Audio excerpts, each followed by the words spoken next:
restoration. Ìmúpadàbọ̀sípò. That is our focus this prayer meeting today. Eléyìí gan ló jẹ́ ìfojúsùn wa lónìí o. What God has done, Ohun tí Ọlọ́run ti ṣe, He did well. ó ṣe dáadáa. When He made man, Nígbà tí Ọlọ́run dá ènìyàn, He made man well. ó dá ènìyàn dáradára. When He created nature, Nígbà tí Ọlọ́run dá gbogbo ohun tí ń bẹ nílé ayé, He did it very well. gbogbo ohun tí Ọlọ́run dá dáradára ni. Only something entered into it, Ṣùgbọ́n kinní kan ló yọ pálá tó wọlé o. and it made mess of almost everything. Ó sì dàbàrú gbogbo ohun tí Ọlọ́run ṣe, ó dàbàrú rẹ̀. But because God is God of second chance Wọ́n tó gbé Ọlọ́run jẹ́ Ọlọ́run ìgbà kejì. and God of restoration, Àti Ọlọ́run ìmúpadàbọ̀sípò. He make restoration to happen. Ó wá mú ohun gbogbo padàbọ̀ sí ipò. Genesis chapter 1 verse 1. Nínú ìwé Genesis orí ìkíní ẹsẹ̀ ìkíní gan. Ní àtètè kan ṣe, Yes, Ọlọ́run dá ọ̀run àti ayé. that's one. Stay right there. In the beginning God created heaven and the earth. Aha. Now, continue the statement. Ayé sì wà ní jújù, Aha. ó sì ṣófo, Aha. òkùnkùn sì wà lójú ibú, Yes, ẹ̀mí Ọlọ́run sì ń rá bàbà lójú omi. that's okay. And the earth was without form and void. And darkness was upon the face of the deep. Yes. And the Spirit of God moved upon the face of the waters. Some people say Àwọn kan sọ wípé that God created heaven and earth pé Ọlọ́run dá òun ayé. was a complete statement, Ó jẹ́ pé lóòótọ́ ó pé. but by the time you read further, Ṣùgbọ́n nígbà tí ẹ bá ń kà á síwájú o, something happened, nǹkan kan ṣẹlẹ̀. and the world became void. Dark. Ayé sì wà ní jújù, ó sì ṣófo. That means that very verse, Èyí sọ pé ẹsẹ̀ tí a kà yìí o, restoration came ìmúpadàbọ̀sípò ó ṣẹlẹ̀. to the original world. Ó ṣẹlẹ̀ sí bí ó ti wà tẹ́lẹ̀ gan-an. Now, so those who are not given to specifics, who that's not your own line, you don't understand that, that's okay. Ẹ̀yin tí ọ̀rọ̀ yìí ò yé, ó dà bẹ́ẹ̀ o. So restoration took place, Ìdápadà sí ipò ó ṣẹlẹ̀. and God said, Olúwa sì wá wípé whatever I create gbogbo ohun tí mo dá o cannot be void, kò lè wà ní jújù, bẹ́ẹ̀ ni kò sì lè ṣófo. cannot be in Kò darkness. sì ní gbọ́dọ̀ wà ní òkùnkùn. Therefore, Nítorí náà, He said, ó wípé let there be light, ẹ jẹ́ kí ìmọ́lẹ̀ kí ó wà. and there was light. Ìmọ́lẹ̀ sì wà. Three parts of restoration I want to talk to you about today. If we can get it all, fine. If we can, whichever way, we'll stop and work. Gbogbo ohun tí mo fẹ́ sọ fún nípa ìdápadà sípò lónìí, tí n bá lè sọ tó dá o, tí n bá lè sọ ibi tí n bá dé, ó dá bẹ́ẹ̀. The restoration of man to his original status. Èyí ni tí ìdápadàpọ̀ èèyàn sí ipò rẹ̀ àtijọ́ tí ó wà tẹ́lẹ̀ nígbà tẹ́lẹ̀ ń dá. Because by the time you read that scripture, Nítorí bàtí ẹ bá ka àwọn ẹsẹ̀ Bíbélì yìí dáadáa, by the time the reason why we come to KOSEUNTI ẹ ó rí pé àwọn ìdí tí a fi wá sí KOSEUNTI. is for restoration. Òun ni pé kí Ọlọ́run kí ó dá wa pọ̀ padà pọ̀ sí ipò. That's the reason why we come every month. Ìdí nìyẹn tí ọ̀pọ̀lọpọ̀ wa fi wá sí KOSEUNTI. That we may be restored Pé kí Ọlọ́run kí ó dá wa padà to our original. sí ààyè wa tòótọ́.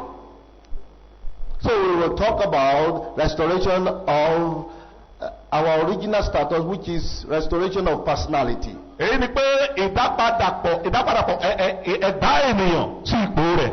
The image of God Èyí tí ó jí àwòrán Ọlọ́run. that was taken away Èyí tí èṣù ti mú lọ. by the disobedience of first Adam. Nípasẹ̀ àìgbọ́rọ̀ Ádámù kínní. That is what brought Jesus to this world. Èyí nìkan ló dá Jésù padà wá sínú iṣẹ́ yìí.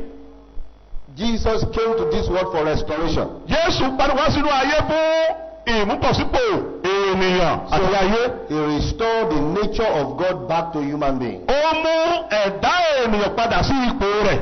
Number 2. Èkejì. By the time you continue reading in chapter 3. Bí ẹ bá sì kà lọ ní orí ìkẹta Genesis. Of Genesis, you will see that the 4 men fell from the garden. A ó rí pé ènìyàn ṣubú nínú ọgbà ni. And he came through a woman. Ó sì wá nípasẹ̀ obìnrin. To the man. Sí ọ̀dọ̀ ọkùnrin náà. What actually happened there? We say restoration of falling woman. Ìdí àríbí pé ìdápadà pọ̀ sípò obìnrin tí ó ṣubú. Now that woman represents. Obìnrin dúró fún innocence. Ìwà títọ́. Purity. Mímọ́. And holiness of God. Àti ìwà mímọ́ Ọlọ́run. That is what it means. Ohun tí obìnrin yẹn dúró fún nìyẹn o. So when the woman opened the door.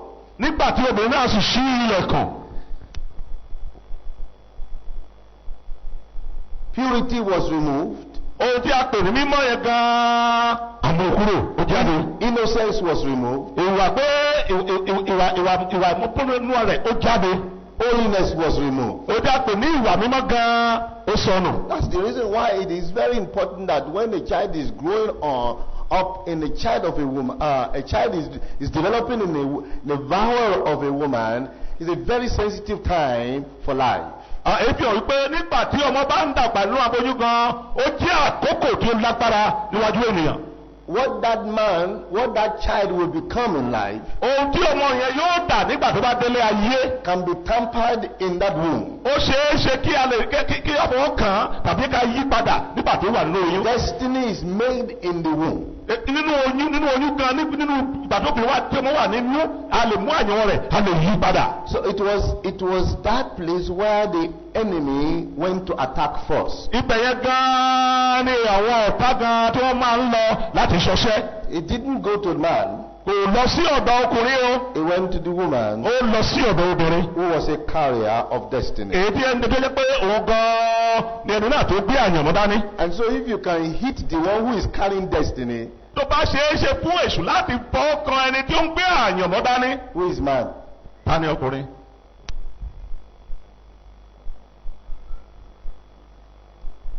Number 3. Ìkẹta. Restoration of placement. Ìdápọ̀lọ́sípò ìgbé ayé ènìyàn ibi tí a dá ènìyàn sí. Where man was created to live. Ibi tí a dá ènìyàn sí láti máa gbé. He has a position. Ó ní ipò níbẹ̀. Obviously, we call that place we call it garden. Ibẹ̀ yẹn gan la ń pè ní ọgbà. But you will see that after a while we were told about paradise. Lẹ́yìn yẹn la rí ìdágbọ́ tí a pè ní paradise. A place of serenity and a place of warmness. Ibi tí ayọ̀ wà tí ìṣọ̀kan wà. And that is where the Bible said Jesus came to this world to take us where he was, and we call that place heaven. Èyí gan ni a sọ pé Jésù wá sílé ayé láti mú àwa ènìyàn padà síbi tí òun wà gan, èyí tí a pè ní ọ̀run. Those are the 3 important activities of Jesus in this world. Àwọn mẹ́ta yìí ni ó jẹ́ gbòógì tí Jésù wá ṣe nílé ayé. And so when you talk about what Jesus came to do, nítorí náà tí a bá ń sọ̀rọ̀ nípa ohun tí Jésù wá ṣe láyé, which is the first resurrection of the image of God, èyí pé ìmúpadàbọ̀sípò àwòrán Ọlọ́run, you will see that he came as a sinless man. a ó rí pé ó wá sí ilé ayé bí ẹ̀dá tí ò lẹ́ṣẹ̀ nínú ènìyàn. A spiritual character that was dead, he raised them up. Gbogbo àwọn tó ti kú ní ẹ̀mí ó pè wọ́n dìde. Woman was a cause of falling. Obìnrin jẹ́ ọ̀nà sí ìṣubú ènìyàn. But he now, when he came, he went to the same woman as a source of restoration. nígbà tí ó sì máa padà wá ó padà tó obìnrin náà lọ gan-an gẹ́gẹ́ bí ohun tí ó ń lò fún ìdápadàbọ̀sípò. So whatever we want to say, God is meticulous in restoration. èyí ni pé gbogbo bàá máa sọ pé ọlọ́run lágbára nígbà tí ó bá ń ṣe iṣẹ́ ìdápadàbọ̀sípò. And so at the end, he now says, well, where you have lost, I will return you back there. nígbẹ̀yìn ó wá sọ wípé níbi tí ẹ ti sọnù yẹn gan-an o òun yóò dá padà bọ̀ síbẹ̀. So restoration. ìdápadàbọ̀sípò. Earth was restored. ayé wà ní ìdápadàbọ̀sípò. Was restored the second time. ní ìgbà kejì. The second human being made, who was called Eve, ènìyàn kejì àpè ní éfà. also was an agent of falling. ó sì jẹ́ The agent of ó jẹ́ fall. àkóso ìṣubú ènìyàn. But became the agent of redemption. ó sì jẹ́ àkóso òun náà pàápàá ó tún wá jẹ́ àkóso ìdápadàbọ̀sípò. ìràpadà. Jesus was the second Adam. Jésù ni Ádámù kejì. Now you will understand why I'm saying second, because the reason why I'm saying second is something has been done before, but it was not very good. ẹ ó máa rí pé mo máa ń sọ wípé ìgbà kejì èébì hàn wípé àwọn kankan wà tí a ti ṣẹlẹ̀ tó ti ṣe tẹ́lẹ̀ ṣùgbọ́n tí wọn ò dára tó.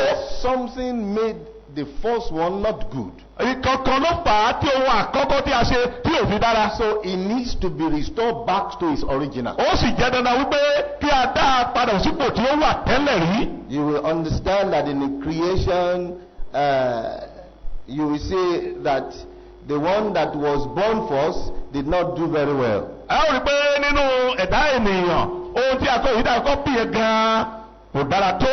Cain was the first. Káínì ni ẹni àkọ́kọ́. Who was the second? Ábẹ́lì ní ìkejì.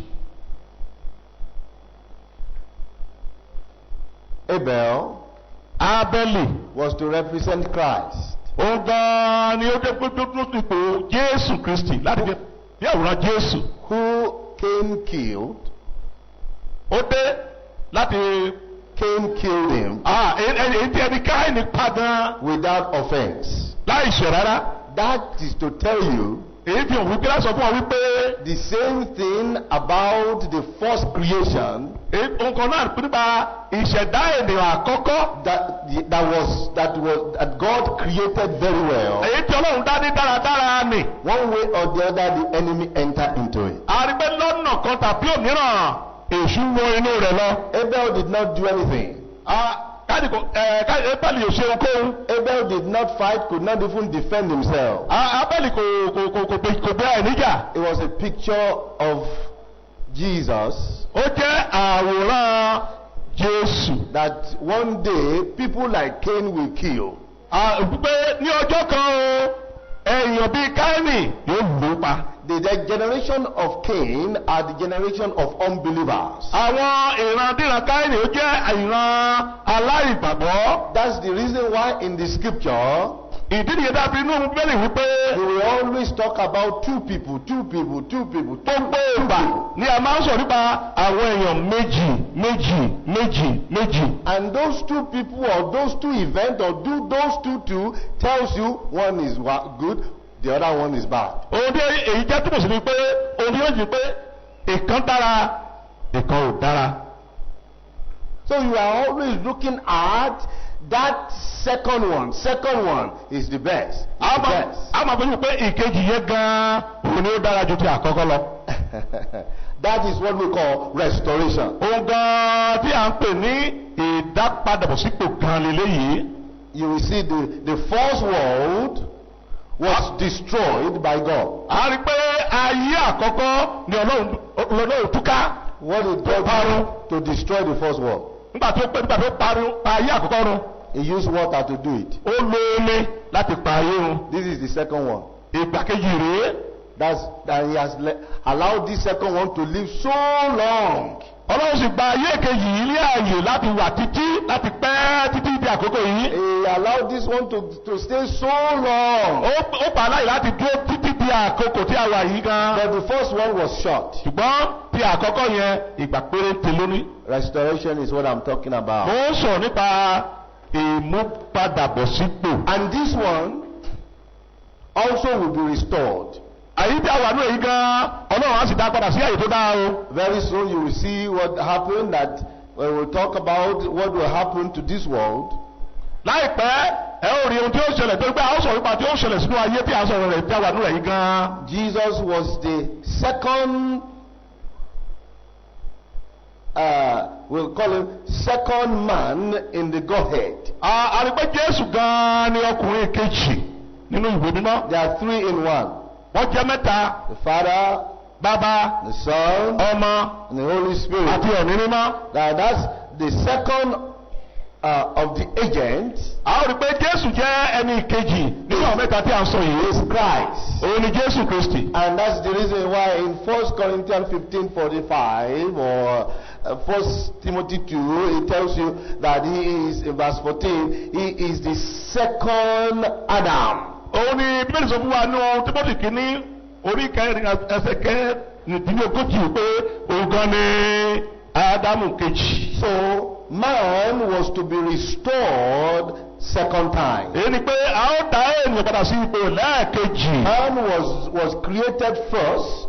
Adá ènìyàn ní àkọ́kọ́. For that creation, the enemy entered into it and messed it a up. rí pé ìṣẹ̀dá yẹn èṣù wọnú ẹ̀ ó sì bà á jẹ́. And Jesus came to restore it back to its position. Jésù sì wá sí ayé láti dá a padà sí ipò tí ó yẹ. Now you also understand ẹ ó sì kí ó yẹ yín dáadáa wípé that there is going to be restoration of a human being ìdápadàbọ̀ sípò èèyàn yóò sì tún wáyé lẹ́ẹ̀kan sí o. in his new form, in a new body. nínú ara tuntun. So this body you have, ara tí o gbé wọ̀nyí. according to the word of God, gẹ́gẹ́ bí ọ̀rọ̀ mímọ́ Ọlọ́run. it says ó wí pé it will die off yóò kú. and will put on another. yóò sì a ó sì fi ara mìíràn wọ̀. That means there will be restoration of this body again. èyí ni pé ara tí a gbé wọ̀nyí a ó dá padà sí ipò lẹ́ẹ̀kan sí. So everything from the beginning to the end talks and looks after restoration. gbogbo ohun tí a ń rí láti ìbẹ̀rẹ̀ dópin ó sọ̀rọ̀ nípa ìmúpadàbọ̀sípò. The Bible says Bíbélì wípé this world that we are living in, inú ayé tí a ń gbé inú rẹ̀ yìí. the heavens and the earth, ayé àti ọ̀run. they will be refined by fire. a ó fi iná a ó fi dán ọ wò a ó fi yí padà. There will be restoration of this earth that you are living in. inú ayé tí a wà yìí a ó dá padà sí ipò tó yẹ kó wà. Fire will refine it. iná gan ni ó là á já. And the Bible says àtẹ́lẹ̀ wípé there will be new heaven ọ̀run tuntun yóò sọ̀kalẹ̀ wá. and new earth. àti ayé tuntun. So when we start to pray about restoration, lórí gbàgbọ́dọ̀ sí gbàdúrà nípa ìdápadà sípò. you will know that the whole work from the beginning to the end a ó rí pé láti gbogbo iṣẹ́ láti ìbẹ̀rẹ̀ dé òpin pátá. is about God wanting human being or the work of his hand to remain original. ó ní pé gbogbo iṣẹ́ tó lòun ṣe ni pé láti tún ohun gbogbo ṣe padà sí ipò tí ó wà tẹ́lẹ̀. But the work of the devil all the time gbogbo iṣẹ́ èṣù ní gbogbo ìwà. to make somebody remain counterfeit. òun ni kí ó jẹ́ kí èèyàn kó wà gẹ́gẹ́ bí ayédèrú. He will work and make sure that that person is not living original purpose. òun kò yóò máa ṣiṣẹ́ rẹ̀ ó rí pé ẹni yẹn kò gbé ìgbé ayé tó sunwọ̀n níwájú Ọlọ́run. He works on people. yóò máa ṣiṣẹ́ nínú ènìyàn. He works on program. a máa ṣiṣẹ́ nínú ètò tí èèyàn ń ṣe He lọ́wọ́. works on in a community or in a family. ó máa ṣiṣẹ́ ní àárín ìdílé tàbí ahéré tàbí ìlú. For what purpose? fún ìdí wo? To make them not live original. láti rí pé wọn ò gbé ìgbésí ayé tí ó yẹ kí wọ́n gbé. To step them down. láti tẹ̀ wọ́n mọ́lẹ̀. Make sure láti rí wípé they are not fit. wọn ò yẹ rárá o. That's the work of the devil. iṣẹ́ èṣù rẹ̀ o. That's the reason for much prayer. ìdí nìyẹn tí a fi níbi lílo àdúrà Why the lọ́pọ̀lọpọ̀. power of God is saying, but you must stay original. nígbà tí a bá sọ pé ó yẹ kí o pàdé ojúlówó. The other power will say, no, you must be counterfeit. apá kejì wá sọ pé irọ́ o púẹ́ kò ṣeé ṣe. It is a struggle eléyìí jẹ́ ìjàkadì ńlá. that has been all along. èyí tí ó ti wà láti ayérayé. and it will continue. Yóò sì máa tẹ̀síwájú There bẹ́ẹ̀. is nothing one can do about Kò lè it. sí ohunkóhun tí ẹnikẹ́ni lè ṣe nípa rẹ̀ o. All the in Genesis chapter 8, Nínú Genesis orí ìkẹjọ gan, I want us to read verse 6 and 8, 6 to 8. ẹsẹ̀ ìkẹfà sí ìkẹjọ.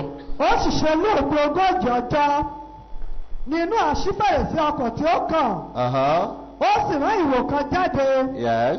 tí ó fò jáde lọ káàkiri títí omi fi gbẹ kúrò lórí ilẹ̀ Yes. ó sì rán oriri kan jáde láti ọ̀dọ̀ rẹ̀ lọ Yes. kí ó wò bí omi bá ń fà kúrò lórí ilẹ̀. That's okay. Verse 15.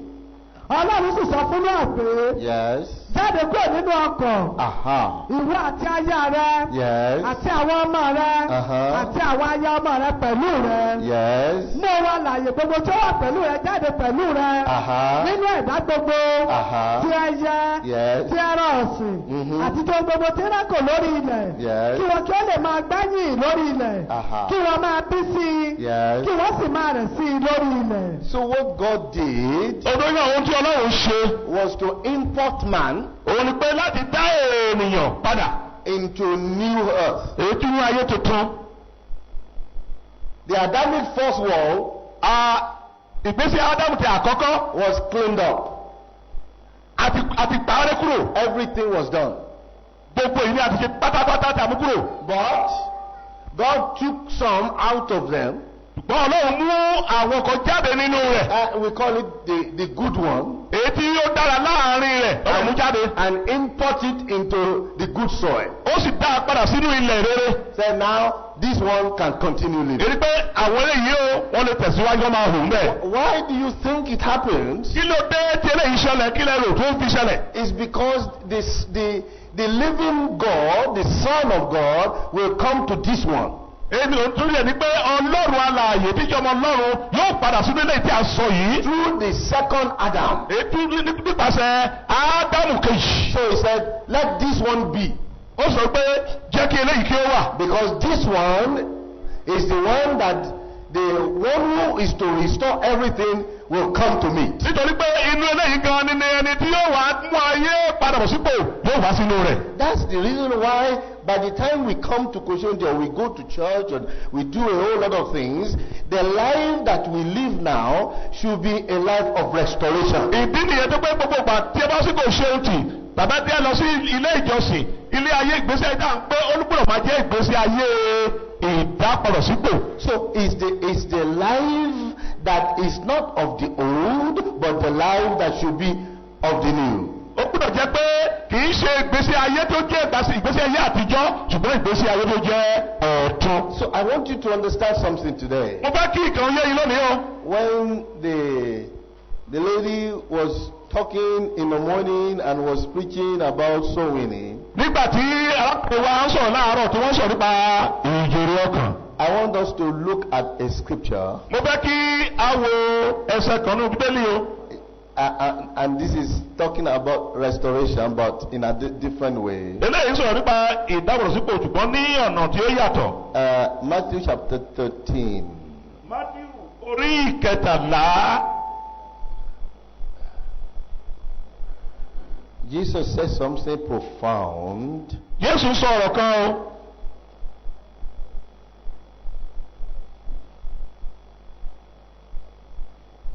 In one of the verses, let me. Nínú ọ̀kan nínú àwọn ẹsẹ̀ orí ìkẹtàlá.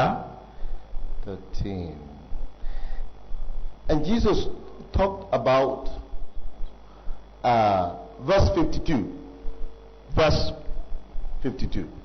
ẹsẹ̀ ìkejìléní àádọ́ta. Ó sì wí fún wọn pé nítorí náà ni olúkúlùkù akọ̀wé tí a kọ sípa ìjọba ọ̀run ṣe dàbí ọkùnrin kan tí í ṣe baálé tí ó mú ọ̀tun àti ògbó nǹkan jáde nínú ìṣúra rẹ̀. Then said he unto them, therefore every scribe which is instructed into the kingdom of heaven is like unto a man that is an householder. That is an householder which bringeth forth out of his treasure things new and old. That means in your treasure, there are two things there. That means in our lives, there are two things there. There is nothing you can do about it. One old and one new. It is the old one inside that our treasure that is always fighting the new. There is nothing you can do about it. That's the reason why the Bible says, let the two live together. One day, one will separate the other. The next time we want to talk about salvation, I will talk about it. That's not salvation. Salvation preacher has gone. But there are two things inside you. Inside me. You cannot do anything with it. In your house, inside your home. Jesus said, out of that treasure of yours, two things are there. The old and the new. So when we talk about restoration, restoration is always dealing with those two things. Old life that must be changed to new. Even when you change it to new, the old is still fighting it.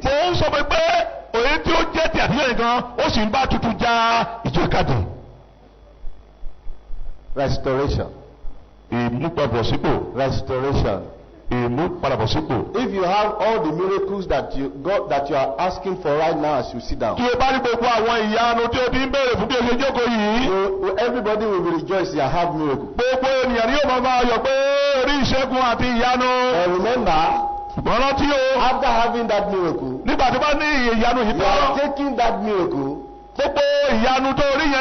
back to your old house. Is that not right? If they give you a brand new car now, after giving you brand new car, you will drive it to your old house. Is that not right? I can't hear you. If you just buy a new dress now, it's a new dress. A very costly dress. You will wear it on the whole body. Or you will go and make a new body for it.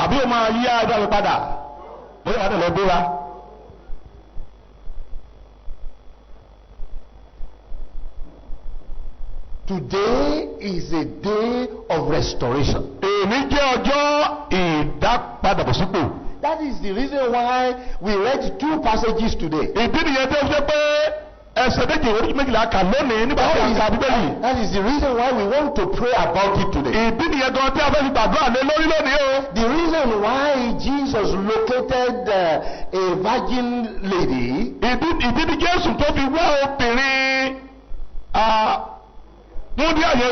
was that he was looking for a body that will be completely clean.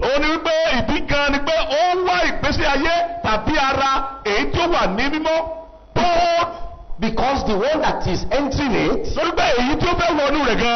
virgin man. Is a clean man. Is an innocent man. And so that is why he carefully chose who he chose to get inside this world. So today, what Jesus is always doing, right from the Old Testament.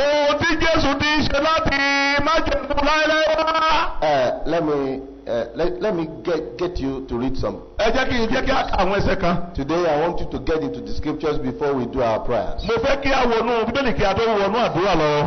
Restoration is what I'm talking about. Mo sọ nípa ìdápadàbọ̀sípò. Leviticus chapter 6 verse 5. Lẹ́fítíkù orí ìkẹfà ẹsẹ̀ ìkarùn-ún. Tàbí gbogbo èyí náà. Nípa èyí tí ó búra èké. Yes. Kí ó tilẹ̀ mú un padà ní ojú owó rẹ̀. Yes. Kí ó sì fi ìdámárùn rẹ̀ lé orí rẹ̀. Kí ó sì fi fún olóhun. Ní ọjọ́ ẹbọ ẹ̀ṣẹ̀ rẹ̀. That's okay. Restoration means to make amend. Èyí ni pé kí á tún nǹkan ṣe. When you do something wrong, nígbà tí o bá ṣe ohun tí ò tọ́, you change and make amend of it. Ó wá tún ṣe, ó wá yí padà. You mend it. Ó tún ṣe and you make it right. Ó wá jẹ́ kó wà ní ìyàmúyẹ. Restoration means nígbà tí o jẹ́ tó sì pé it belongs to you. Ohun tí ó wà fún tó yẹ fún ọ. That is yours. Tó jẹ́ tìrẹ gan-an ni. That has been taken away from you. Èyí tí a ti gbà lọ́wọ́ rẹ̀ yẹn gan-an. Is now restored back to you. Orí pé a ti dá a padà fún ọ. That is restoration. Ohun tí a pè ní ìdápadà nìyẹn o. 2 Kings chapter 8. Ìwé bá kejì orí ìkẹjọ. Look at verse 1. Ẹsẹ̀ ìkíní ń bẹ̀. And go to verse 5. Àti ẹsẹ̀ ìkarùn-ún. Èlíṣà sì wí fún obìnrin náà. Yes. Ọmọ ẹni tí ó sọ di ààyè wípé. Dìde. Yes. Sì lọ ìwọ àti ilé rẹ. Kí o sì ṣe àtìpó níbikíbi tí wọ́n bá lè ṣe àtìpó. Yes. Nítorí tí Olúwa pè èèyàn. Yóò sì mú pẹ̀lú ní ilẹ̀ ní ọdún méje. Yes. Ó sì ṣe ní ijọ́ kejì. Go to verse 5. Ó sì ṣe bí ó ti rò fún ọba. Bí ó ti sọ òkú kan di ààyè. Sì kíyèsí. Obìnrin náà. Yes. Àti tí a sọ ọmọ rẹ̀ di ààyè képe ọmọ. Nítorí ilẹ̀ rẹ̀ àti nítorí ilé rẹ̀. Yes. Yàtí sì wí pé. Yes. Olúwa àmì ọba. Èyí ni obìnrin náà. Èyí sì ni ọmọ rẹ̀ tí Èlíṣà sọ di ààyè. Yes. What did the king say? Nígbà tí ọba sì bèrè lọ́wọ́ obìnrin náà. Yes. Ó ròyìn fún un. Ọba sì yan ìwẹ̀fà kan fún un wípé. Yes. Tí ohun gbogbo tí ń ṣe tirẹ̀ padà fún un. Àti gbogbo èrè oko. Yes. Láti ọjọ́ tí ó ti fi sí ilẹ̀. Títí di ìsinsìnyí. Thank you. And it came to pass as he was telling the king how he had restored a dead body to life, that behold, the woman whose son he had restored to life cried to the king for her house and for her land. And Gehazi said, My lord, O king, this is the woman and this is her son whom Elisha restored to life. Yes. And when the king asked the woman, she told him. So the king appointed unto her a certain officer, saying, Restore all that was ours, yes, and all the fruits of the field, since the day that she left the land, and even until now. Thank you. Everything that was ours, that she had left, restore it back. What Jesus came to this world to do, everything that was ours, that the devil took away, he came to restore them back. Do you know how many years we were suffering? And he saw that if I don't go back, I will go and redo this work. That's it. Lost forever. That's the reason why he came back here to redo the work. It's called restoration. Restoration means in Luke chapter 19, verse 8. Sákẹ́ sì dìde. Yes. Ó sì wí fún Olúwa pé. Yes. Wò ó. Olúwa. Àbọ̀ òrìn ní èmi ni mo fi fún tálákà. Yes. Tí mo bá sì fi ẹ̀sùn ìkẹ́gbẹ́ ọkàn lọ́wọ́ ẹnikẹ́ni. Yes. Mo san padà ní ìlọ́po mẹ́rin. And Zacchaeus stood and said unto the Lord, Lord, Lord, the half of my goods I give to the poor. I give to the poor anyway. And if I have taken anything from any man, if I have taken anything again, by false accusation, I and restore him unfold. I will restore it back fourfold.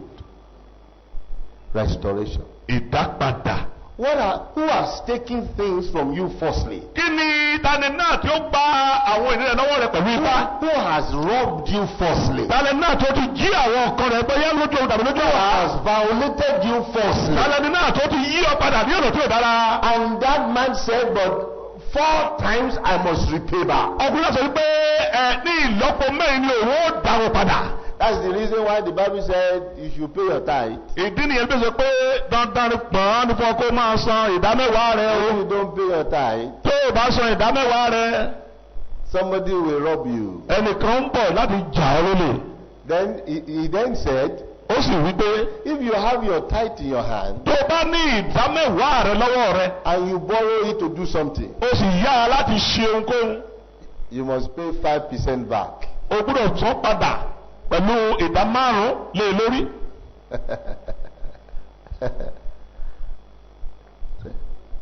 That means it's not going back the way it was. Èyí pé kò ní dá padà gẹ́gẹ́ tí wà tẹ́lẹ̀, ṣùgbọ́n ó gbọ́dọ̀ níye lórí. That means when somebody is to restore things back to you, èyí pé nígbà tí ẹnikẹ́ni bá fẹ́ dá ohun padà fún ọ, they will not give it to you. They should not give it to you just the way they kìí ṣe got pé it ó from you. gbọ́dọ̀ dá padà fún ọ gẹ́gẹ́ bí ó ti gbà lọ́wọ́ rẹ̀ yẹn gan-an. Give it to you better than they got. Ó gbọ́dọ̀ dá padà lọ́nà tí ó dára jù tí a ti tètè àkọ́kọ́. When Jesus came to restore human beings, Nígbà tí Jésù padà láti dá ènìyàn padà sí ipò rẹ̀, He restored us back better than when we were in garden. ó wá dá padà dára jù bí a ti wà nínú ọgbà ti Édẹ́nì. At the time we were in garden, Nígbà tí a wà nínú ọgbà ti Édẹ́nì, we had no power over devil. a ò ní agbára lórí èṣù o. That is very simple.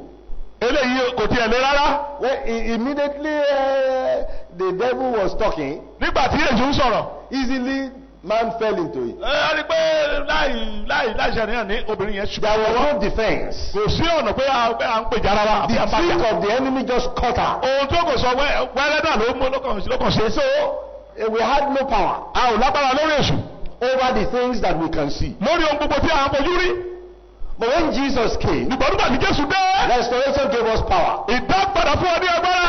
Power to resist. Agbára láti dojú kọ. Power to resist it. Agbára láti dojú kọ èṣù. Power to say no. Wọ́n sọ pé rárá o. But we could not say no before. Ṣùgbọ́n ní àkọ́kọ́ o.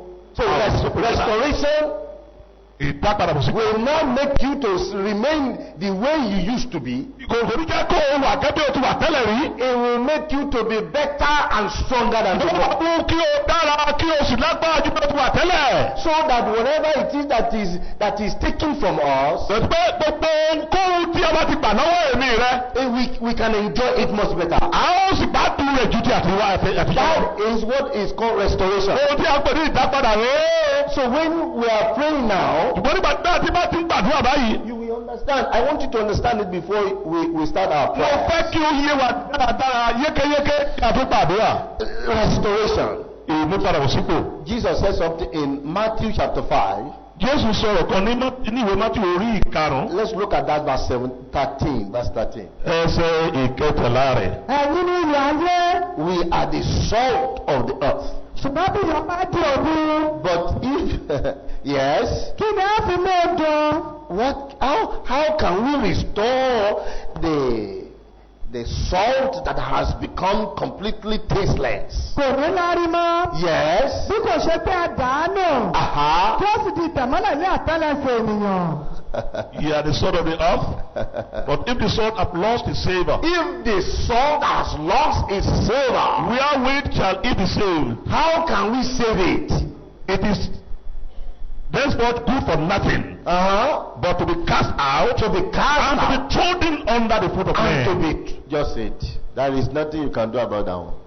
Yóò sì di ìtẹ̀mọ́lẹ̀. But he said, you are the salt of the earth. Ó sọ pé ẹ̀yin ni iyọ̀ ayé. We are the salt of the earth. Èmi àwa àti ìrẹ ni iyọ̀ ayé o. And so what he's saying right there is, but if that salt becomes saltless and is just useless, Ohun tí ó ń sọ ni pé nígbà tí iyọ̀ yìí bá di òdu, what can be done with it? kí ni ohun tí a lè ṣe sí i? If you and I will not do what we are supposed to do, Nínú bí èmi àti ọba lè ṣe ohun tó yẹ kí a ṣe.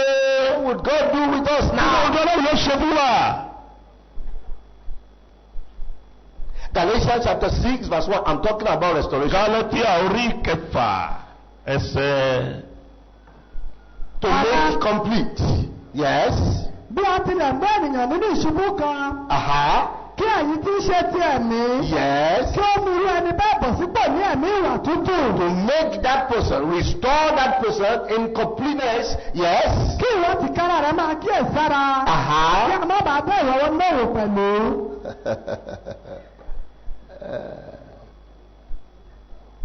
So we have to restore our brothers. Èyí pé a gbọ́dọ̀ mú àwọn arákùnrin wa kò sípò.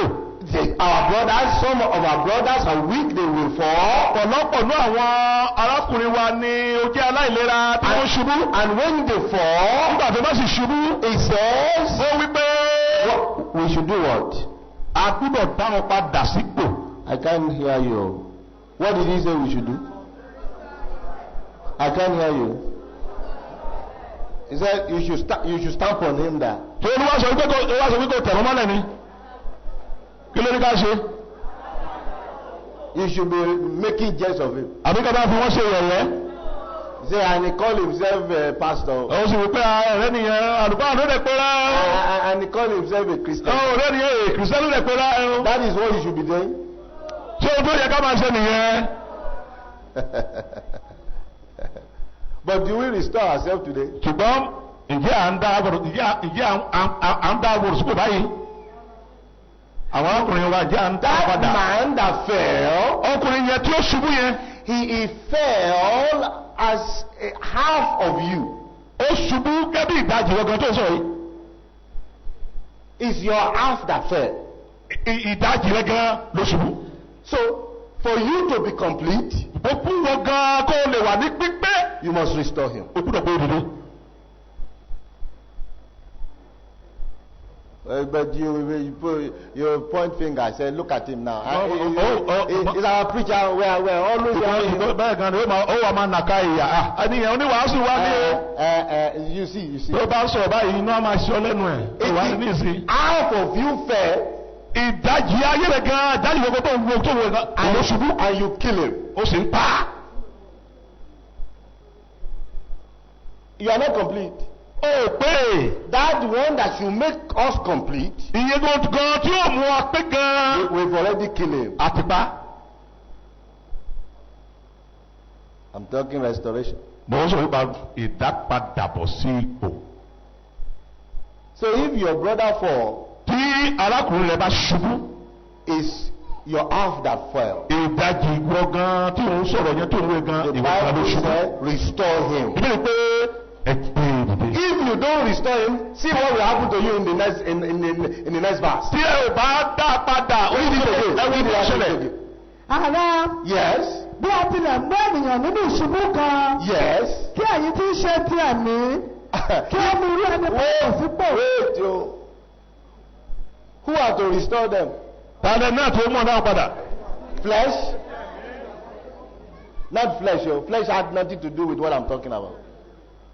Flesh cannot restore anybody at all. Ara ò lè dá ẹnikẹ́ni padà sípò. Because it is flesh that fell. Torí pé ara gan ló ṣubú. How can flesh rise up flesh? Báwo ni ara tún lè gbé ara dìde?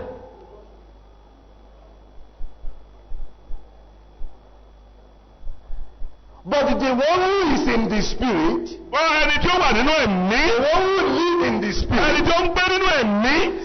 Must raise him up. Ó ti dandan fún un láti gbé arákùnrin rẹ̀ dìde. Stay right now. Do you know it's the same thing Jesus came to do? Ìyá o mọ̀ pé ìkankan náà ni Jésù Kristi wá sílé ayé wá ṣe. He fell in our flesh.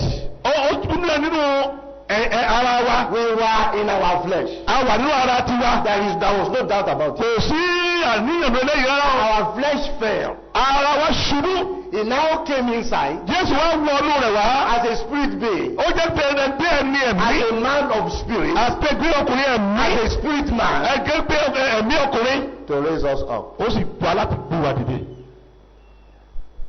Assuming he said, look at them. Àtúbọ̀ sọ pé Jésù pé I don't know how this one, my father, how are this one are finished. Eléyìí ti tán, ó ti tán, kò sí nǹkan kan nú ẹ̀ mọ́, kí ló ń bá ká. We are finished. Ó máa ṣèdájọ́. You know why he has to come? Ǹjẹ́ ìbò ìdúró láti wú tó fún mi wá gan? We are part of him. A jẹ́ apá kan nínú àyà ara Jésù. Part of him has been taken. Èyí ni wípé a ti mú apá kan àyà Jésù, a ti mú lọ. And there is no one that can restore that part. Kò lè sí ẹnikẹ́ni tí ó lè dá padà. It's a flesh that fell. Ara ni ó ṣubú. He now said, Ó sì wá wípé. This one, no one can restore this one. Kò sí ohun tó lè gbélé yìí dìde o. But I'm a spirit being. Ṣùgbọ́n mo jẹ́ ẹni ẹ̀mí. Let me go there. Wọ́n lọ. And restore them. Láti gbé dìde. So if you are looking for one flesh to help you when you fall, tó bá ń wọ ara kan láti gbé nígbà tó bá ṣubú. You can forget it. Gbàgbé ẹ o. It is that place they will kill us. They will bury us. Òkú púpọ̀ nìyẹn o. That is the reason why we Christians today. Ìdí ni tó yẹ pé àwa Kìrìsìtẹ́nì tòní. I don't know what to say about us. Mi ò mọ ohun tí mo lè sọ nípa wa o. That's your brother. Arákùnrin rẹ̀ yẹn. That make you complete. Ètò jẹ́ pípé ara rẹ̀ gan. You cut him or you see that he's very weak and he's falling. Orí pé ó wà nínú àìlera ó sì ṣubú. You will shoot him. He has not fallen very well. Kò tí ṣubú délẹ̀ o. Ó kàn dá gẹ́gẹ́ díẹ̀ ni. You will completely finish. Wàá lọ wá ìbọn tó dáa. Wàá parí ẹ̀. And you will be saying, and he call himself and he call himself brother. I will not go to that place again. I will not be seen by him.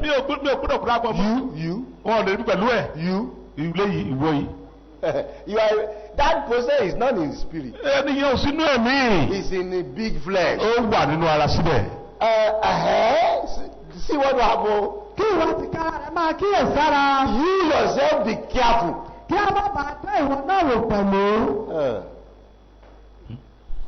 Brethren, if a man be overtaken in a fault, ye which are spiritual, restore such. And one in the spirit of meekness, considering thyself, lest thou also be tempted. You also. Your temptation is coming. You also. Your own time is coming very soon. You also.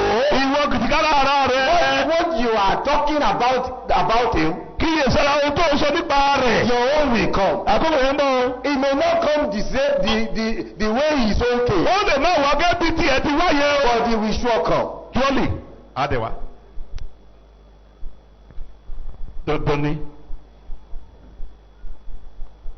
Restoration.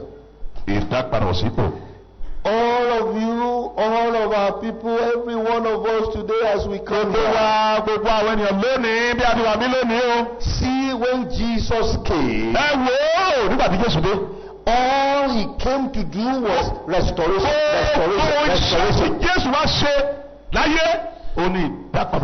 I will show. Why do you think he's always healing people? Mark chapter 8. Verse 25. Why do you think this man is always doing healing? Yes, go on. Yes. Yes.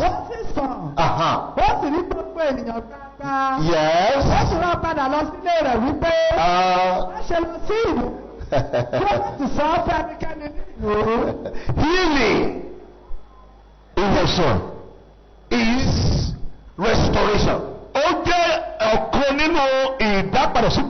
you read from verse 23 of that scripture,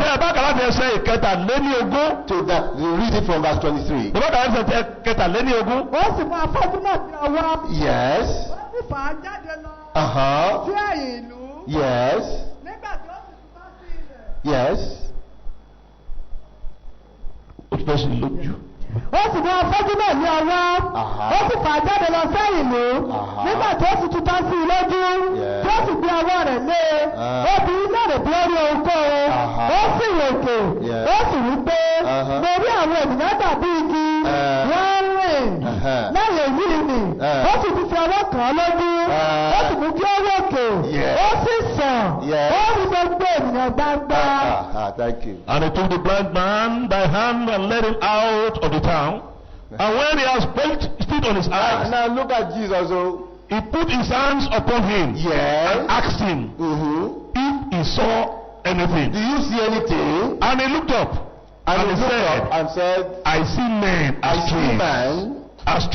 As trees. Walking. Yes. After that, he put his hand upon his eyes. One day we will preach on that one.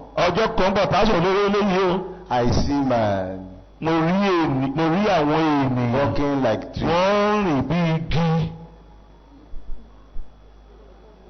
There are two types of miracle in one's destiny. You can serve God, seeing man looking like tree. But you can, or you can serve God with your clear eyes.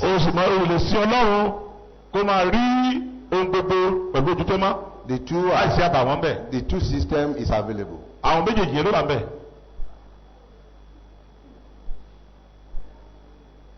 We will talk about salvation in that area one of these days. So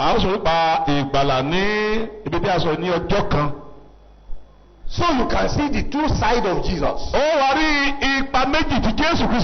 If the man said, I have seen,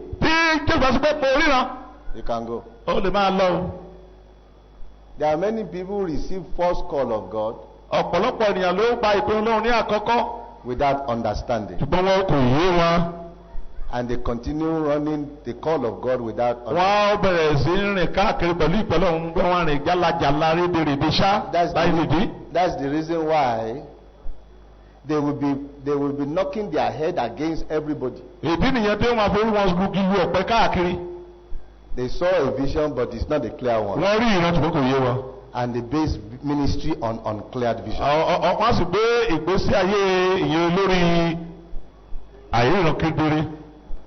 Did he not see?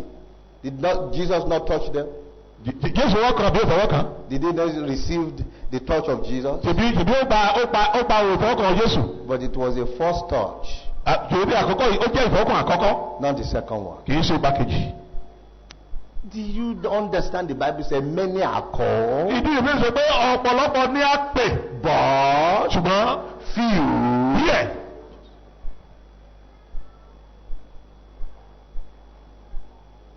Restoration. So in that place, healing, all that you have been hearing and this happen is restoration.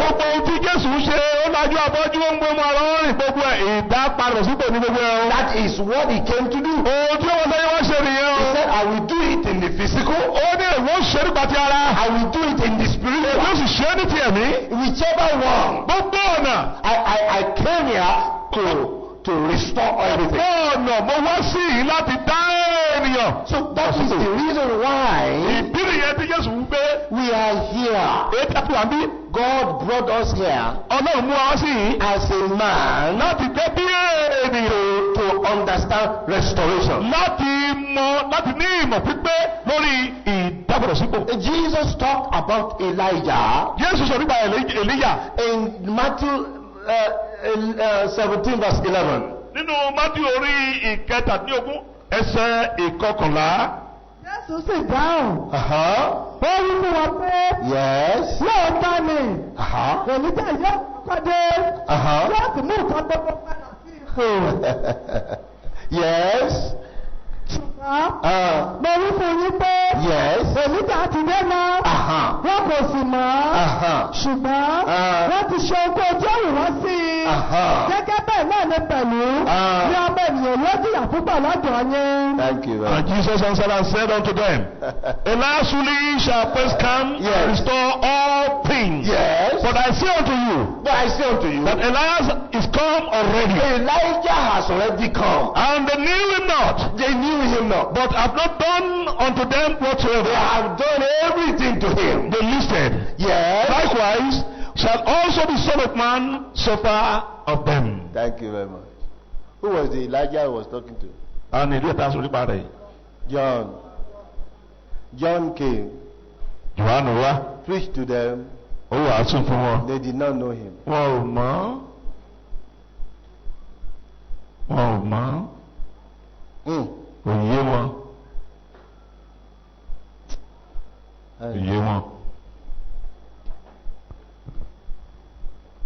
We're about to get into restoration prayer.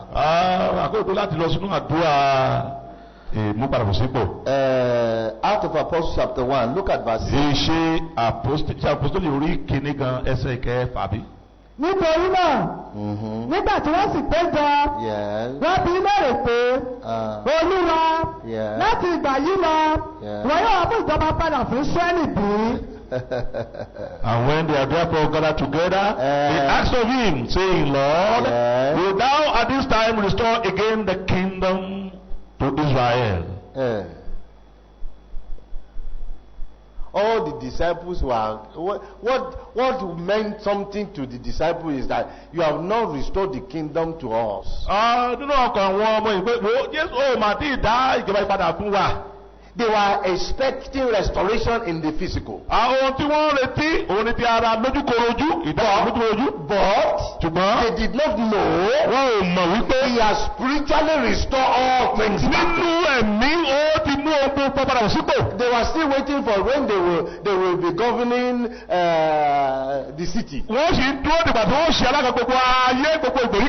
When they will rule, there are those who are enslaving them. What did Jesus say? Read it, continue reading it.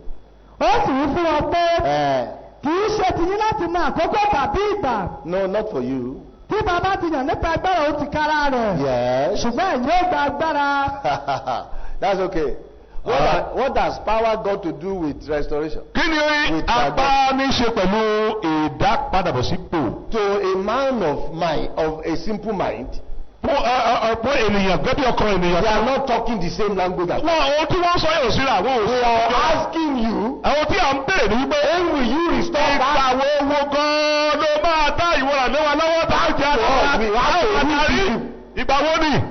You are saying it's not the time.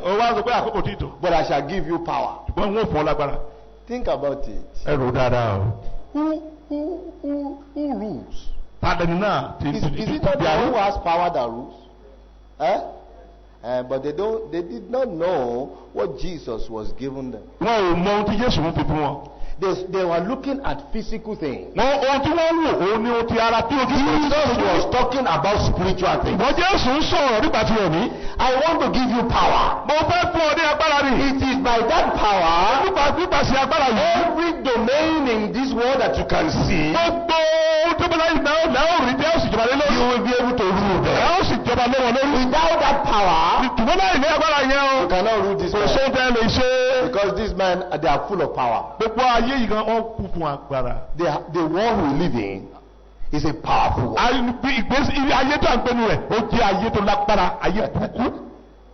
This world, powerful.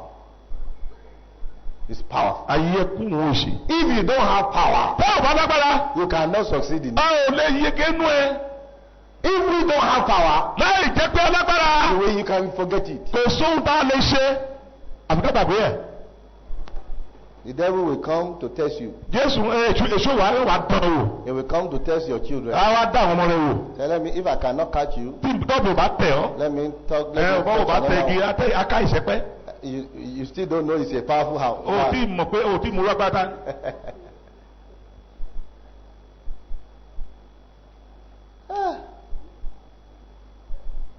It's a double life. The double, that double. You know, I have been talking about double today. The second one. The first one will fight the second one. That is what happened on the cross. The power Jesus came to meet in the world, send him to the cross. We are going to send you there, and we will crucify you. If the power of this world can send Jesus to the cross, are we Jesus? Did they burn us the way they burned Jesus?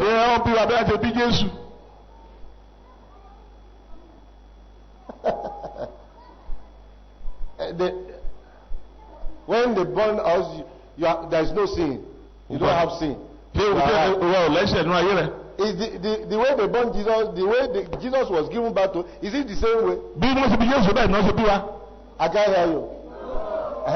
But if the power of this world can send Jesus to the cross,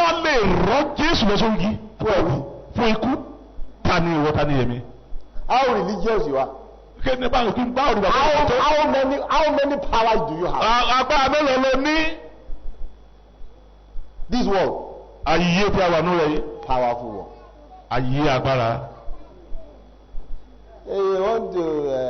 Somebody want to make it in this world, he will not get power. He will die very simply. They will bury him.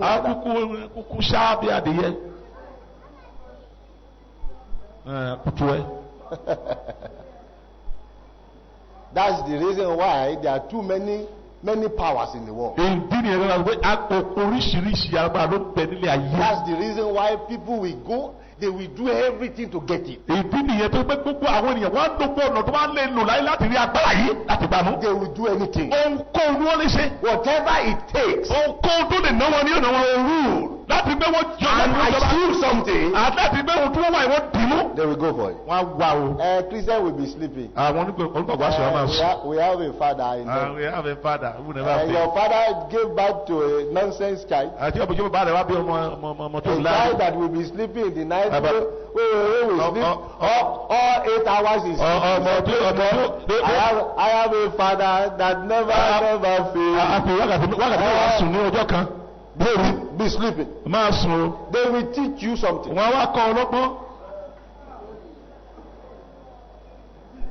Wicked world. You don't have power in this our world. Go and get one.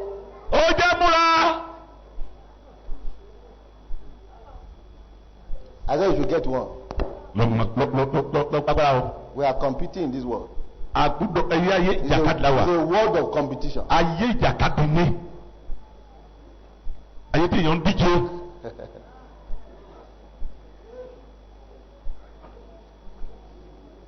I pity Christian. One day, Jesus said something. Jesus said, he looked at a wicked servant who was cheating his Lord, who was robbing his master. And he looked at him and said, look at this boy, look at this man.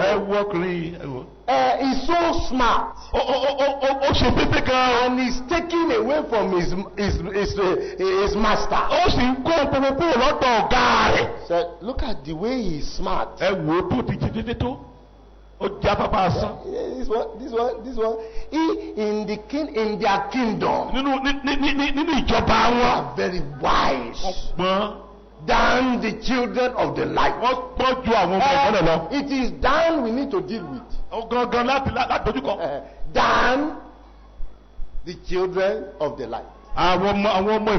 Assuming the children of the light, they are as smart as the children of darkness. Oh God. Christianity will have been so sweet.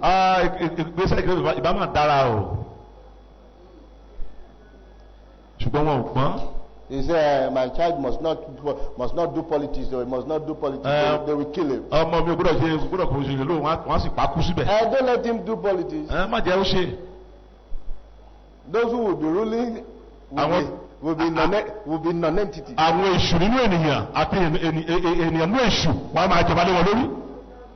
Say, they will kill him. They will kill him. They will kill him. Oh yeah, they will kill him. Why wouldn't they kill him?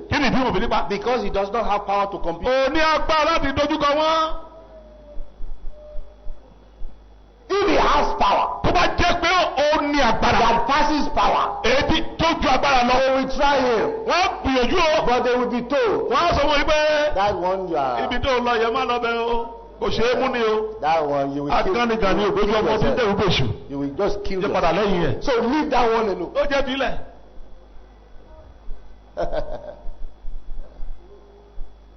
Jesus came Jésù wá to take weakness out of man láti mú àìlera kúrò nínú ayé and ènìyàn give man strength. àti fún ènìyàn ní agbára. Jesus came Jésù wá to remove Adamic weakness láti mú ìgbésí ayé Ádámù àkọ́kọ́ yẹn and give, yes, láti kẹ́sùn kúrò and give man láti fún ènìyàn power to stand agbára láti dúró and to resist the devil. láti dúró àti òtúkọ́ àti láti jà. And the power of this was sent him there. agbára ayé ìsìnlẹ̀ síbẹ̀. But when they took him to the cross nígbà tí wọ́n mú lọ sórí igi àgbélébùú and they nailed him nígbà tí there, wọ́n kàn án. Jesus said, "Are you finished?" Jésù wípé ṣe ẹ ti lè tán.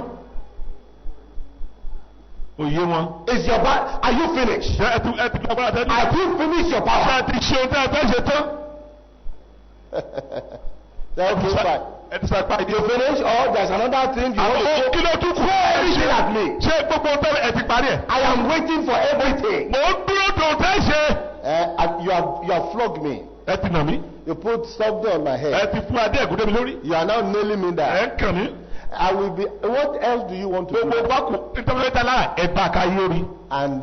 And they finish their work there. Wọ́n dá gbogbo And the àwọn Bible Ó said, lè wípé He make an open shame ó pè òjìjà yóò tó. of the power of darkness. Àti pàpàrà ìṣe. Have you finished? Ṣé ẹ ti parí? After they finish their work, Nígbà tí wọ́n parí iṣẹ́ wọn. Jesus said, Jésù wípé "It is finished." ó ti parí o. That means everything, Gbogbo nǹkan. everything Gbogbo nǹkan. the devil has in his power, Gbogbo tí ó ní tí èṣù nínú agbára rẹ̀. finish. Ó ti parí. Ó tán. Ó tán. Do you know this? Do you know now the restoration? Mo ń gbọ́ nípa ìdábọ̀ sípò. The restoration is Ìdábọ̀ tó wà bẹ́ẹ̀ ni wípé this man ọkùnrin that they thought is finished tí àwọn ọgbẹ́ ti parí yìí. woke up the third day. Ó jí ìdè lọ́jọ́ kẹta. Ha! The devil said, "I am in trouble now." Yóò sọ pé ètò ìwé wàhálà dé. Mo ti pàdé bẹ́ẹ̀ kí n ṣe. This is the time of the master. Àkókò Olúwa dé o. I surrender. Mo jọ̀wọ́ rẹ̀.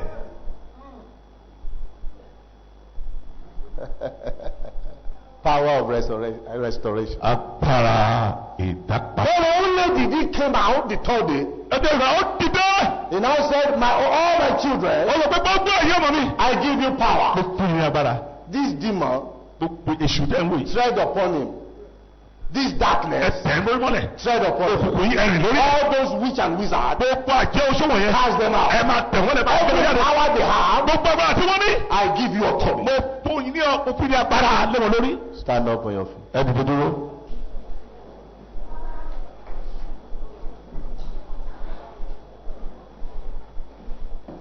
So you will come out of your shell, under that shell, because you want to pray prayer of restoration. Àjáde síta òtòrò fẹ́ gbàdúrà o. It's time to now pray a prayer of restoration. Àkókò tó láti gbàdúrà ìdápadàbọ̀.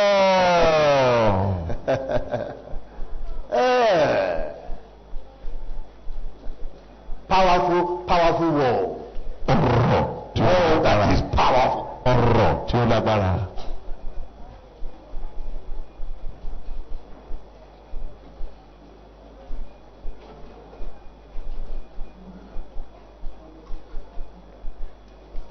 You are going to pray. Ẹ ó gbàdúrà. You see what happened in restoration Ohun tí ó ṣẹlẹ̀ ní ìdápadàbọ̀. is what we want to use to pray today. Òun la fẹ́ fi gbàdúrà The lónìí. Bible said in the 6th month. Bíbélì wípé ní oṣù kẹfà. Why 6th month? Kí ni ìdí oṣù kẹfà? Because Ìdí ni pé human being ènìyàn. is the work of number 6. Ó jẹ́ iṣẹ́ ọjọ́ kẹfà Ọlọ́run. Why 6? Kí ni ìdí ìkẹfà? 6 is not complete. Ìkẹfà ò pé. You know the one that will complete him Kí ni ìjẹmọ tó mú un is the 7th that came. Ó ní ìkeje. And he called himself, Àwọn oṣù pé ara ẹ̀ ní. I am the Sabbath. Èmi ní ọjọ́ ìsinmi. I am the one that is the rest. Èmi ní ìsinmi. You know why he said, come to me, those of you who are Ẹ̀rọ sí ọ̀dọ̀ mi gbogbo èyí tí ẹ̀ ń ṣiṣẹ́ tí ẹ̀ sì ń ṣiṣẹ́. come and learn. Ẹ má bọ̀. Because I must give you rest. Nítorí pé àkókò tó tí wọ́n fún yín ní ìsinmi. That is restoration. Ìmúpadàbọ̀ nìyẹn o. As you are standing there, Jesus does not want any of the work of his hand to be incomplete.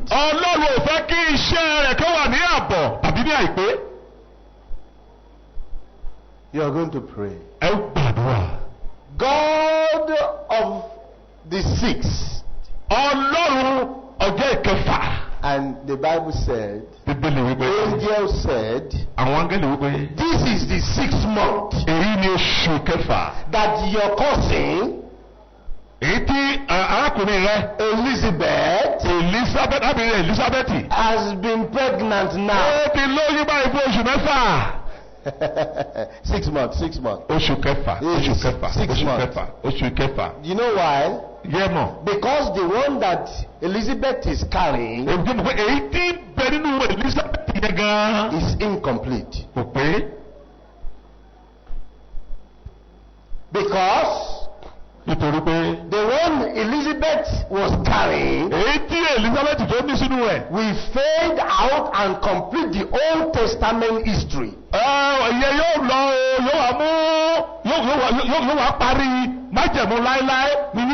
The first prayer, what will complete the old in our life,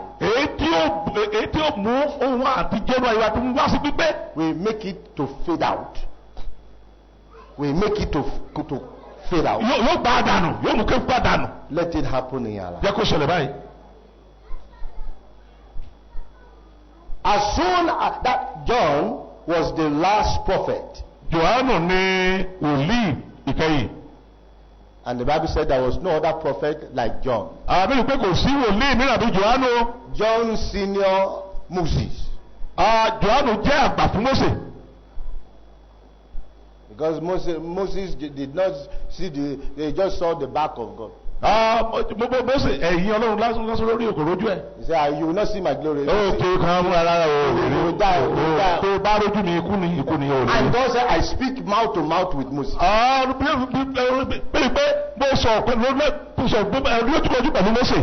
John, he was the one who baptized Jesus. This is the Lamb. You know, he was the senior of the Old Testament. He closed the chapter of the Old Testament. What will close the chapter of our weakness, God should do it there. Restoration is what I'm talking about. What will make you have lasting rest? That is what Jesus came to do. I will give you life eternal. So we are going to pray with every energy. God, come to my history. Let something happen that will fade out the old one. Let something happen to you as you are standing there that will fade out the old one. That will put a finishing touch at the old one. Shall we pray in Jesus' name?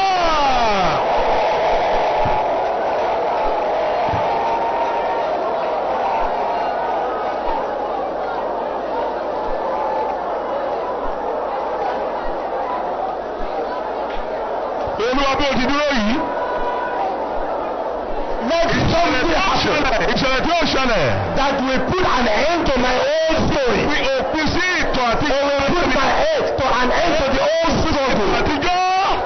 It will put an end to the old incomplete. In the name of Jesus.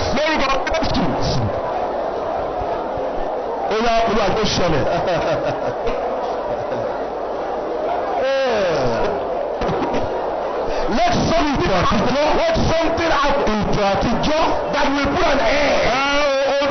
old story. Àwọn ìtàn tí ò ní láàrin ayé mi, èyí tí ò fi òpin sí, lórí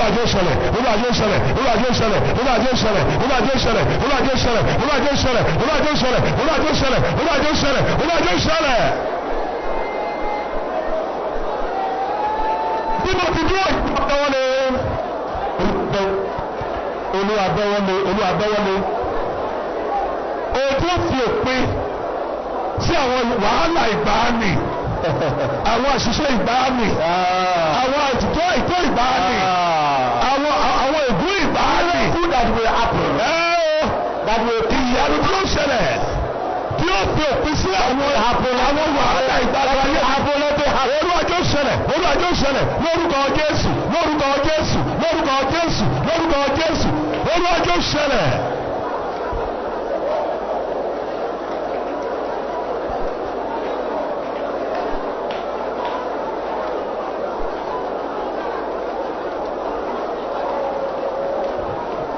Ìjọba Ọlọ́run sọ àwọn ìyanu tí ó ṣẹlẹ̀ tí ó dá ìtàn àtijọ́ dúró. Èyí tí ó sọ ọ̀tún nípa ọ̀rọ̀ mi. Olúwàbẹ̀wọ̀lé. In Jesus' name we pray. Amen. I can't hear you. Amen. Open your eyes. Lajú o. Anyone that is in KOSEUNTI today, ẹnikẹ́ni tó wà ní KOSEUNTI lónìí, should pray. Ẹ gbàdúrà o. Don't play with these prayers at all. Má ṣe pẹ̀lú àdúrà tí a gbà yìí rárá. Number 2 prayer. Àdúrà kejì. I want to be complete. Mo fẹ́ di pípé.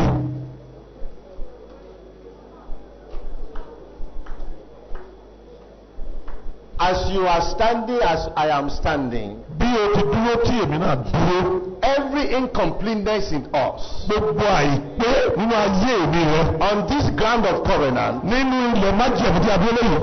Remove them. Olúwa mú wọn kúrò. I want to be complete. Mo fẹ́ pé ìwé lọ́wọ́. I must be complete. Olúwa ṣe mí pé. I cannot be the way I am now. Èmi ò lè wà bí mo ṣe wà yí rárá. I am not complete now. Mi ò tí ì pé báyìí Olúwa. I want to be complete. Olúwa ṣe mí pé. Anything that is incomplete, gbogbo ohun tó jẹ́ àìpé nínú ayé mi. Remove them. Olúwa mú wọn kúrò. Today, the 6th month, èyí ó jẹ́ oṣù kẹfà. is a month of completion. Ó jẹ́ oṣù pípé. Completion came into the life of somebody.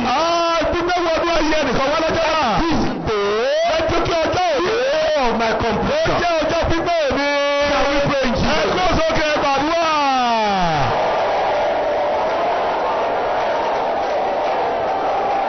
I must be complete, sir. Mo gbọ́dọ̀ fi pípé o. I must be complete. Olúwa rẹ̀ make me complete. Èmi ni kò ṣe mí pé. To make me complete. Olúwa ṣe mí pé lónìí. Daddy, God of Apostle. Olúwa ṣe mí pé lónìí. God of KOSEUNTI. Ọlọ́run Obadare ṣe mí pé. Be complete today. Ọlọ́run KOSEUNTI ṣe mí pé. Let there be completion in me. Olúwa ṣe mí pé lónìí. Sọ mí ní pípé. Gbogbo àìpé ayé mi Olúwa kù wọ́n dànù bí òjò. Olúwa kù wọ́n dànù bí afẹ́fẹ́.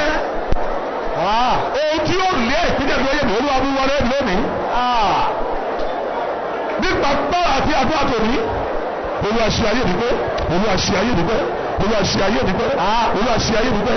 Olúwa ṣe ayé mi pé. Olúwa ṣe mi pé. Olúwa ṣe mi pé. Olúwa ṣe mi pé. Olúwa ṣe mi pé. Olúwa ṣe mi pé. Olúwa ṣe mi pé. Olúwa ṣe mi pé. Olúwa ṣe mi pé. Olúwa ṣe mi pé. Olúwa ṣe mi pé.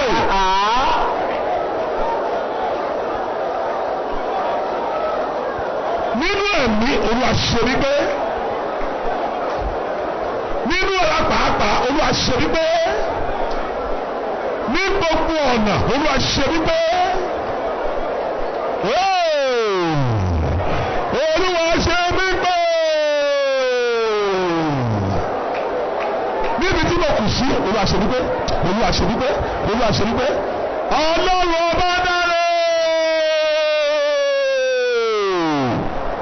Nínú oṣù kẹfà yìí o. Olúwa ṣe mí pé. Nípa agbára àgbélébùú Olúwa ṣe mí pé. Agbára mẹ́ta lọ́kàn. Olúwa ṣe mí pé. Make me complete. Olúwa ṣe mí pé. Make me complete. Olúwa ṣe mí pé. Make me complete. Olúwa ṣe mí pé. Make me complete. Olúwa ṣe mí pé. Olúwa ṣe mí pé. Olúwa ṣe mí pé.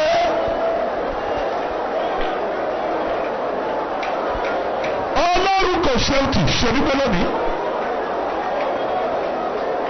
Dá mi padà sí àyè mi. In my original position. Restore me. Restore me. Restore me. Restore me. Restore me. Restore me, Lord, to my original position. Original position. In Jesus' name we pray. I can't hear you anymore. 3 more prayers. Àdúrà mi là ló kù o. 3. Mẹ́ta péré ló kù o. He took a man Ó mú ọkùnrin náà to disobey. láti ṣe àìgbọràn. It took a man also to obey. Ó sì mú ọkùnrin náà láti gbọ́ràn. It was Adam that disobeyed God. Ádámù ló ṣe àìgbọràn sí Ọlọ́run. Even though we said it's a woman. Nítorí tó sọ pé obìnrin ni. Because woman came out of that man. Mo fẹ́ ká mọ̀ wípé ọkùnrin náà wá láti mú obìnrin náà. Is that not so? Yes. So who sinned now? Man. It was man. Ta ló wá bẹ́sẹ̀ báyìí? Inú obìnrin ló ti jáde. Even though you said it was a woman. Tó o bá sọ pé ó tẹ̀sán lórí ọ̀tọ̀ obìnrin ni. But where did that woman come from? Ibo ni ọkùnrin yẹn dúró. That was the reason why all the problem was on man. Ìdí nìyẹn tó jẹ́ pé gbogbo wàhálà yẹn gan-an owó ọkùnrin ló dálé. Now the second one that you call this woman, we are going to pray. The second one you call this prayer, this woman, kéyìí tí a pè ní obìnrin yìí. is what I call the agent. Ó gan-an ni a pè ní ìránṣẹ́. Àwọn aṣojú. As the devil that came to deceive her was an agent. Gẹ́gẹ́ bí èṣù tó wá láti tàn jẹ́ ṣe jẹ́ ìránṣẹ́ àti aṣojú. That is why when Jesus was coming, ìdí nìyẹn pé nígbà tí Jésù ń padà bọ̀. he came through an agent. Ó wá nípasẹ̀ ìránṣẹ́. Who was the agent? Tani. Dálẹ́ni náà. Obìnrin lórúkọ ẹ̀. Now you are going to pray. Ó wá gbàdúrà. All the agents Gbogbo àwọn ìránṣẹ́. of the power of this world Àwọn aṣojú gbogbo agbára òkùnkùn that ayé does yìí. not want us to remain original. Tí ò fẹ́ ká wà ní ipò tí ó yá. Visit them now. Olúwa lọ́jọ́ sọ̀rọ̀ báyìí. Deal with them now. Olúwa pàdé wọn. Olúwa gbé wọn mọ́lẹ̀. They are agents here. Àwọn ìránṣẹ́ bí àwọn aṣojú display. Àwọn aṣojú kan tó wà láàrin wọn bí. Agent Aṣojú èṣù kan bẹ láàrin wọn kan bí aṣojú rẹ̀. agent everywhere. Kíbi tí a ti sọ̀rọ̀ bí a ti ní aṣojú èṣù àti ọmọ rẹ̀. We cry unto God. Ó pe orúkọ Jésù. Go to the agent. Olúwa lójú àwọn aṣojú wa. And deal with them. Ó yá dojú wọn bọ̀lọ̀. If you don't put the agent to shame, Bẹ́ẹ̀ bá dojú ti àwọn ìyẹ́sẹ̀ burúkú wọ̀nyí. it's difficult to achieve anything. Wọ́n wà ohun tó wá ṣe wọ́n wá ṣe wọ́n. Every power of the agent Gbogbo agbára tàbí aṣojú that èṣù. is assigned to you and me, Èyí tí a ti pèsè fún mi. and say I will not remain original. Wọ́n sọ pé mi ò ní wà ní kébí ọjọ́ ọlọ́sẹ̀ jáde. Power of the cross, deal with them now. Àpẹẹrẹ ìwọ́n dojú kọ wọ́n. They are sickness. Àwọn ní àìsàn. Agent at all those incompletion. Gbogbo àwọn àìṣẹ́fẹ́ ènìyàn. They don't like people to go to church. Wọ́n ò fẹ́ kí ènìyàn tó wà They don't nípò like rẹ̀. people to serve God. Wọ́n ò fẹ́ kí ènìyàn ó sin Ọlọ́run.